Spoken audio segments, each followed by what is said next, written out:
ALVA 8 cannot recover because they have done so well yesterday in terms of really kind of just putting the game aside, putting the previous game aside and focusing on what comes next.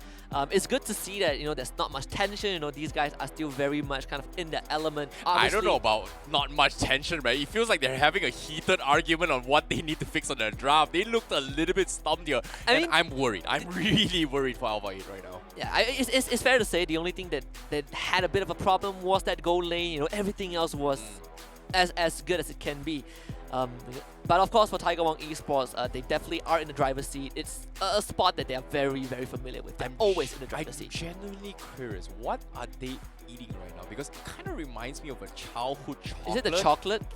Yeah, it kind of looks like that. And because of this, guys, I actually want to have it itself. I'm not going to say the brand name. Producers told me what it was. Yeah. I think it is, but it kind of brings me, I feel kind of old. I feel like you can get it. Like I went to Indonesia not long ago. I'm not sure if you can get it there. I'm pretty sure maybe we can somewhere. Get it here. Exactly. Yeah, my point is if it's there, they do have it, right? Same bands though. 1-1 Kaja Joy. I don't think there will be much difference though. I feel like that far miss, like something I want to agree with you, is not too important. Not in the first phase at least. I guess, but what's surprising for me is that ALVA 8 opted to go first pick once again, despite the opening draft, right? They got Valentina, which was great. Not much of a threat against Tiger Wong Esports, just because of the fact that they got very, very early radar armor that just completely helps the team fight potential. Madilda sustain was something that's really, really well as well. We've seen SPS pickups from time to time, which is oftentimes very hard to debate, right? If you go for a healing composition, tanks oftentimes have to make a decision. Do they focus on the mage, or do they focus on getting those early dominance eyes to deal with the sustainabilities, or do they rush the Dreadnought armor? And this has been a big debate between all 10 players. Dreadnought armor first, dominance eyes first, or radiant armor first. And it's very expensive because each item has very, very different itemization timings in terms of how the game progresses over time. And as of yet, ALVA 8 sticking to their roots. This time they banned off the Edith. They let the Martyrs through to Tiger Wong Esports. They're denying it away from ALVA 8, and this time I like it a little bit more. Glue also completely ignored. Farm is completely up in the pool as well. I don't think Tiger Wong Esports will pick the Promise, but if ALVA 8 decides to go for it, I wouldn't mind, but it's going to be very risky. Yeah, it's kind of that Blue split. Well, I'm going to try to kind of burst him down with the Farmis, but they do go for it. And so far, Farmis hasn't really had a good time in the Open Finals. It's been picked 11 times, but you can see the abysmal win rate for Farmis. Absolutely, down in the gutter. I honestly still think that sure is not a bad hero, but the conditions to make him work are so specific, you might as well go for something that's easier to execute. Yeah, this is going to be a little bit risky, but hopefully it is going to go well for them.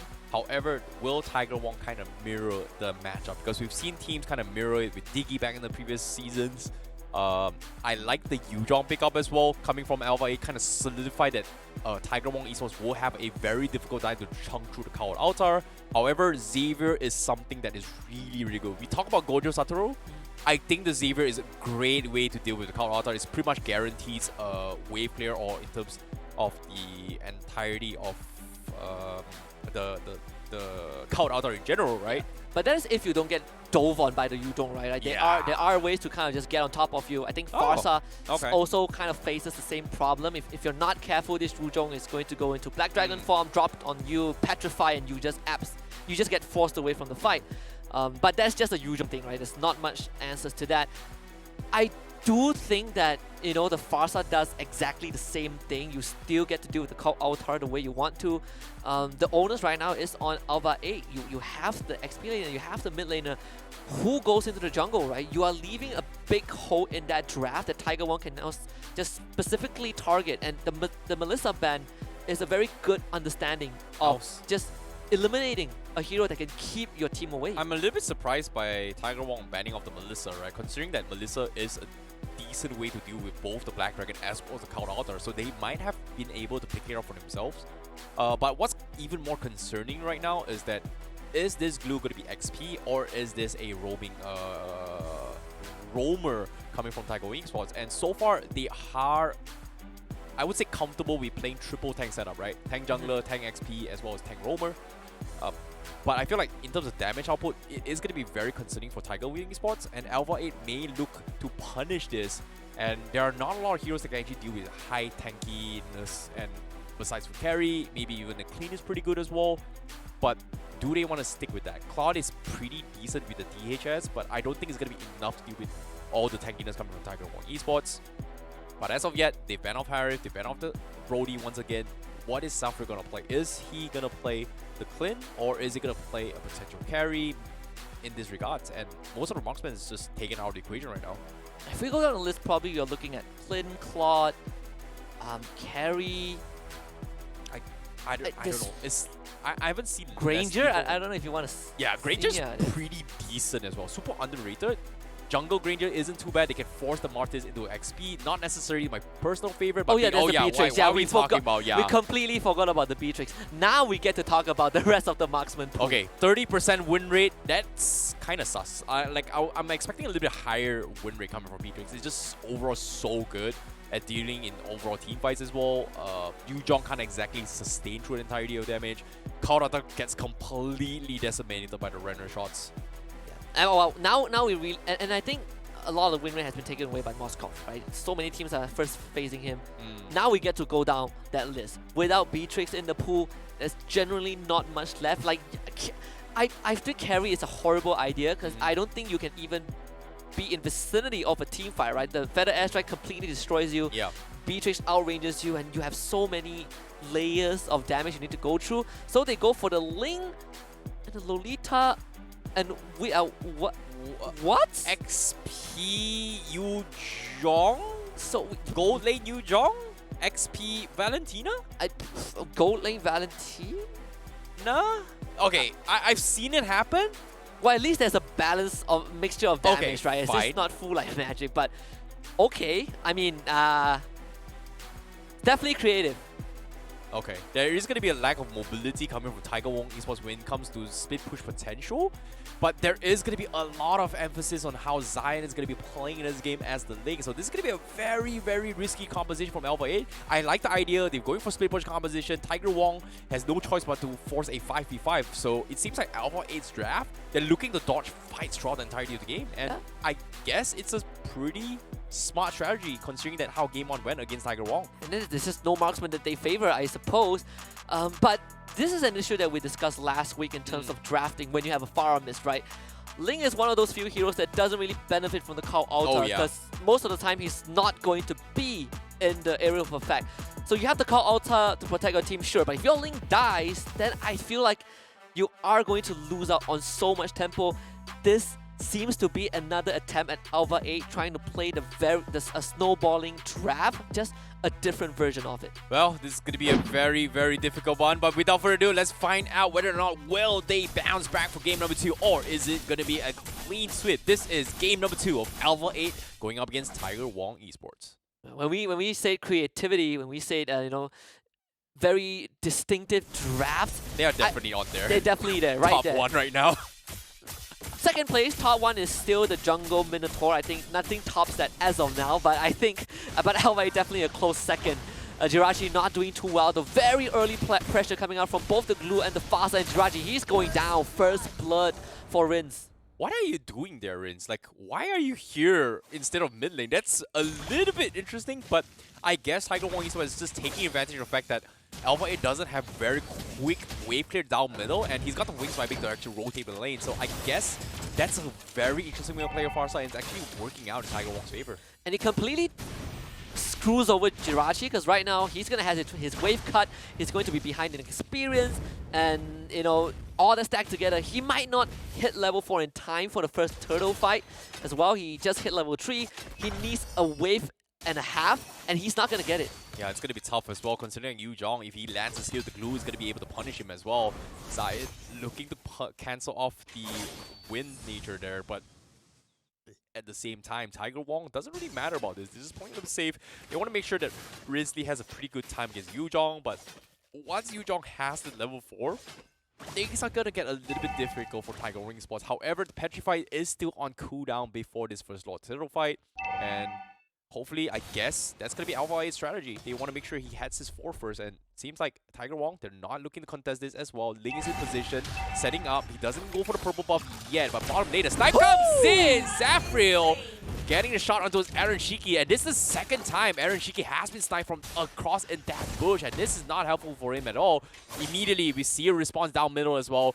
Tiger Wong says, you know what, as long as the Link doesn't have purple buff, do they steal it? It seems like they do not. No. They force the retribution out of Zion, means turtle contact is going to be very, very difficult, and now the skirmishes comes in. They force the Black Dragon in, Jirachi looking to disengage, and Gugun now needs to make a run with his Martin. No. Do they have the damage? They get a 3-man stun coming from Jirachi to prolong the fight, and now Rexy going for the split. He's going to try and latch onto Jirachi, pull him back, pulls him bot, and here comes the second feather airstrike coming in from Riz to get the kill. They pop the counter altar. It's a little bit too late, and Loria, he's a little bit low. He needs to make a run for it. He goes for a flicker, and now Rexy once again a second split latches in. Does he have the damage? Yes, he does, and they pick him apart as Tiger Wong just completely dumpsters this fight.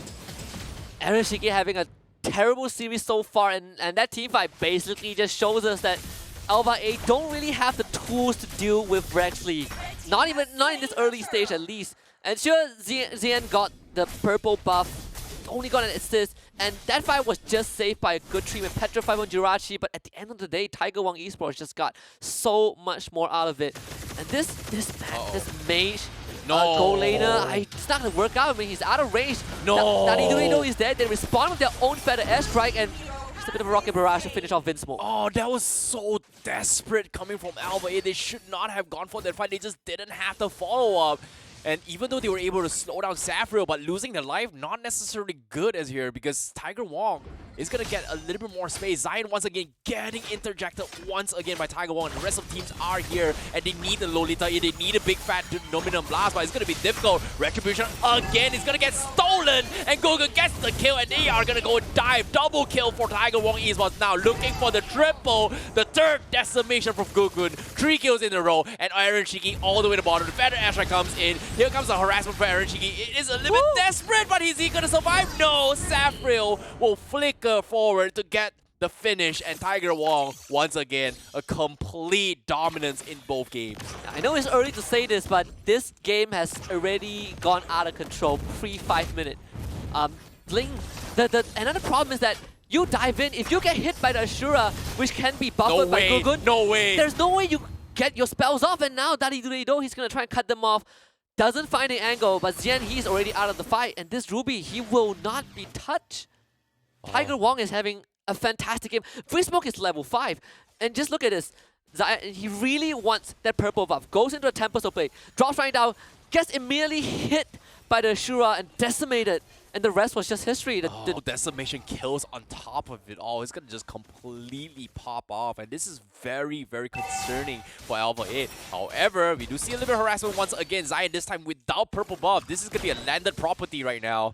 In this case, Tiger Wong looking to try and cash out. However, Turtle going to be in a contest once again. They don't have the retribution out of Zion, but Zion doesn't have the chance to do so. He's going to prioritize on his purple buff instead. Tiger Wong will get away for free. 6k economy lead in their favor and looking to dominate in terms of space and ignoring jungle. And they want to go for the Aaron Shiki right now. Yeah. Vinsmoke is there, spots out the Ruby, so prevents a potential gank, secures that purple buff for Zian, which is finally a breather, a room for ALVA 8 to breathe, but it's not over yet. Now they actually jump on Rinse, cancel the Feather Airstrike early, but they have no follow-up to finish off this Farsa. I mean, the Luminal Blast, flicker forward, actually able to start with the Zafriel. That is an important target if they can take it down. Call also used as well, but where's the damage? There is no damage from ALVA 8, and Gugun, he's just gonna get an easy execute underneath the tier 1, and at the end of that, they end up losing 2 members on ALVA 8, and Zian, why are you in the fight? Gugun looks for him, couldn't find him, but Tiger Wong once more getting a punish.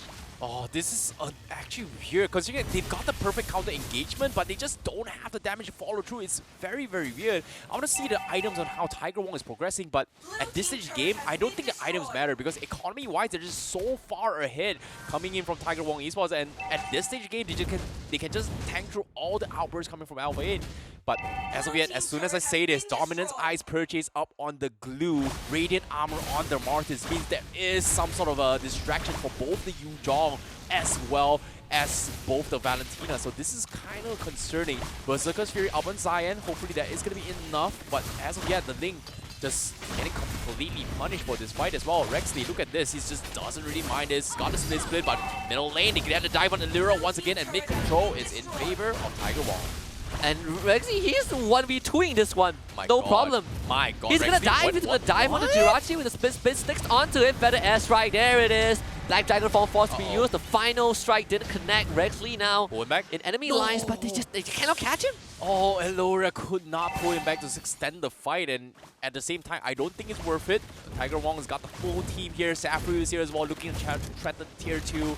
This seems to be a one-sided lomp once again. They need to do something about this, but top side, you can see the third turtle going to be in position from Gugun as well. ALVA has no information whatsoever, but as soon as I say that, seems like Gugun is going to keep Zion in check. ALVA's last saving grace is going to be the Link going for the split push, and instantly denied by Gugun right now. He needs a Lord Steal, and I think this Lord Steal, if he somehow gets it, would just be a neutralizer, but judging from the state of the game, he is 3 levels, now 2 levels behind Gugun. There is no way ZN can do anything in these fights. He's gonna try and scout it out. The Lord dropping very low. He needs the steal right now, not even in range. And now they see this lane. They're gonna try and hunt him down. He does not have the purple buff. One last sleep is all that he has. They could not reach him, but Dali Redo. He found him. What clips in mid-air? ZN gets pulled back. No damage. But again, they got the Lord. Okay, they got the harassments in. Feather Airstrike is coming in as well. They're just using in the zone them out, but what are you doing? What did they do? They're going for the push, and the glue now going to glue for the interjection as well. They are going to get connected by the Numenor Blast, but where's the damage? Where's the follow-up? You can see ALVA 8 is just crumbling to pieces. Jirachi getting picked off on the side is not going to help them at all, as Tiger Wong will get away without any punishment at all. That's all the battle spells, all the flickers used, and the Numenor Blast actually hit no one. Jirachi died mid Black Dragon form, and now Zien, he has nothing left. He is completely dead, unless he can get away. But no, you have the Americans, well, the Indonesian sniper Rins with that Feather Airstrike, and Gugun, he's still going. Vinsmoke, he will survive, but his teammates might not. Oh, in this case, the Lord is going to be crashing down the bottom lane. ALVA 8 in a very, very difficult spot. Meanwhile, Tiger Wong looking to close out the game. As you can see, bottom lane with the crash inhibitors exposed as well. ALVA 8 with Zion 5 seconds on the sidelines. They need to choose a fight, but it seems like they are going to choose it without Zion. They engage. Split has been formed as well. Rexley just completely ignores the damage. Illuria will be the first one to be picked off by Rins. Inhibitors are falling. Lord still healthy. They're losing members as well. They get the pick on Windsmoke. And now Lord threatening the crystal. Looks like Tiger Wong, they don't care. They pick up the dragon, and this is going to be game. A clean 2-0 by Tiger Wong Esports. 10 minutes, Aaron. 10 minutes. The Tiger Wong classic. Clean, decisive, full dominance. No chance at all. If you're ALVA 8, you bow to Tiger Wong today. Oh, this is a very, very interesting game so far. Tiger Wong building up their KDA all the way from the bottom, and now they are in the lower bracket finals waiting for their next opponents, who's currently going to be playing next on the upper bracket finals. As ALVA 8, their journey will continue in the challenge finals, and that is going to be a sight to behold.